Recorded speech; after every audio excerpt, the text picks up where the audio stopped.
Just like that. That's what it is. It was all part of the speech. It's all carefully choreographed.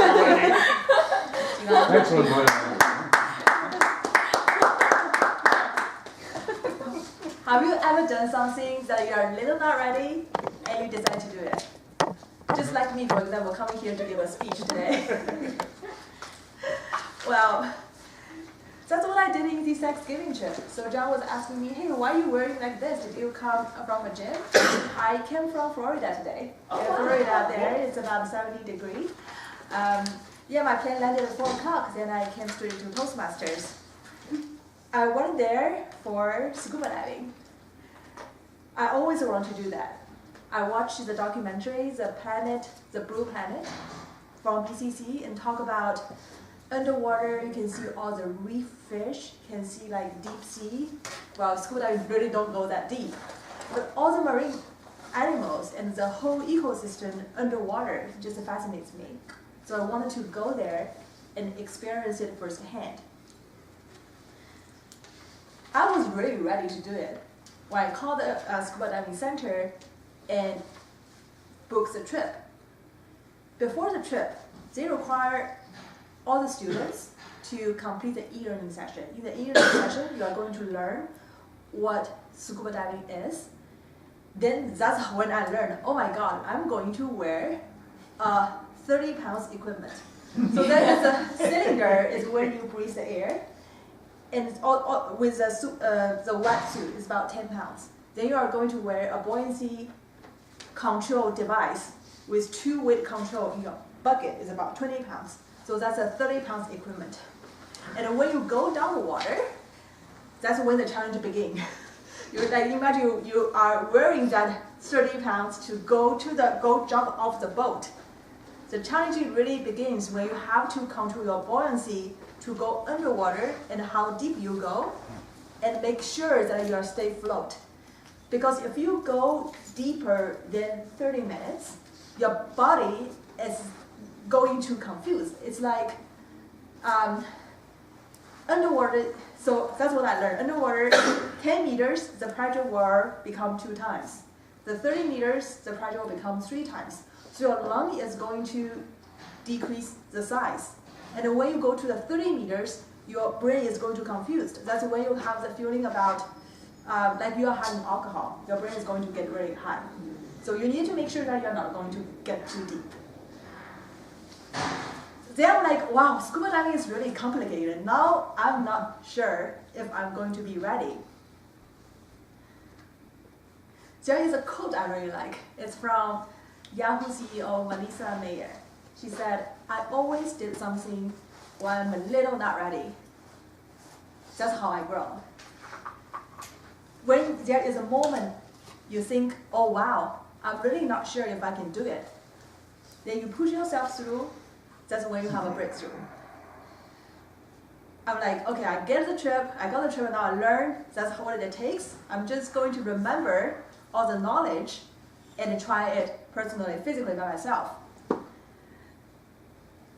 So I went to the trip. The first part actually is pretty difficult. The instructor is going to test if you know how to swim, and I am not a good swimmer, just to be frank.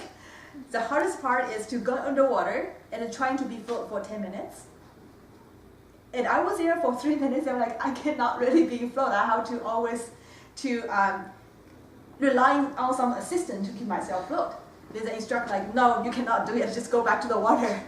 So after the 10 minutes, I was really exhausted. So I was like, wow, I'm not sure if I'm not ready or that much not ready. But the first day is a swimming pool confined water training. We learned all like how to stay afloat, how to control our device in a swimming pool.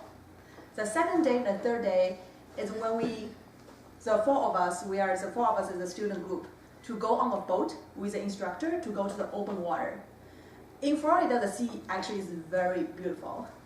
There are a lot of fish, a lot of things you can see, and on a boat trip we also see a dolphin that are jumping off. It's like, it makes me excited. I'm like, I wanted to go underwater to see what it looks like. My first dive from the boat, it's not going very well. I was supposed to hold my mask And my regulator is where I can breathe air from the cylinder to jump to the water. I was supposed to do that, but somehow I was too nervous. I forgot to hold my mask. The moment I jumped into the sea, or into the water, my mask fell off, and I drank seawater. I was so scared. And imagine if you just all of a sudden jumping into the sea. It's open water, there's waves. It's like you do not know how deep it is, and you are choked by the seawater. What do you feel? You got anxious, you got nervous. That's what I feel. I'm like, oh my God, what I'm going to do? I'm not going to. I was at the moment I had a blank. I don't know what to think. But then I remember, just calm down, think about what I learned from the e-learnings. When I go into the situation, I should calm down, deep breath, deep breath. So I deep breath, and I remember the technique that instructor told us the day before to put my mask back and breathe from the regulator. So I finally got everything in control. So now we are supposed to sink down to control the BCD to sink down. So when we really went underneath the ocean surface is when you see the magic word of underwater. So it's Florida. It's supposed to be a reef region. It's about 10 meters high. It's 10 meters deep.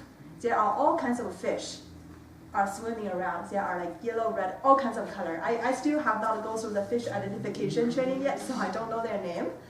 But it's fascinating. Underwater, you also, the sound just got disappeared. The boat, the people, like, it got disappeared. And you do not hear anything. It's like magically quiet. You only hear about your own breath. And we're supposed to breathe like very slowly, so we can stay calm. The instructor took us to swim around. The second story that I got anxious is when I see a shark. There is great reef shark. It's about this big. It's not like great white. It's about this big. And there is a shark just all of a sudden come from nowhere. But luckily he's sleeping. So he's sleeping there, stay still, one eye is open, one eye is closed. And all the fish that I saw there, when human is going close to them, they are being scared, they are going away. But the sharks, they're afraid of no one. So you can get really close and they're still just there. They're breathing, they're still there. They're not afraid of you. I was so, when I see it, imagine the moment, because we heard all the horrible story from the movies, right? So I cannot stand. I almost like turn around, turn like circles underwater. But again, I was thinking about what I learned from the e-learnings. When I see a shark, stay calm, because usually shark is not going to attack you. 99% of the chance they're not going to attack you. It's fine. So I stay calm.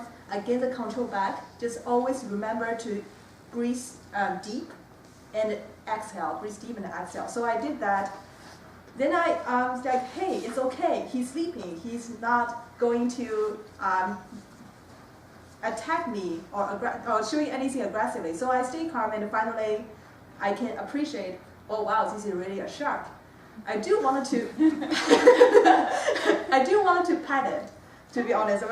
Because it's like just there and it's sleeping. But I was like thinking back and forth. I don't want to get bitten by. I don't want to risk my hand being bitten, so I did not do it and swim away. So I did 4 days about the scuba diving training. 1 day is open and confined water in the swimming pool, and 3 days is open water, and then finally got certified as an adventure open water diver. The lesson I learned is just when I'm going through this situation, just being a little bit not ready, but push yourself through. And when you are encounter the challenge that are unexpected, just remember what you learned in the past. And going through the situation, okay, from the book, here's what I learned: to stay calm, to breathe, to deal with the situation. And finally, you overcome all these. Looking back, that's when I feel, oh, that's a very, very great achievement. I really enjoyed that experience. Thank you.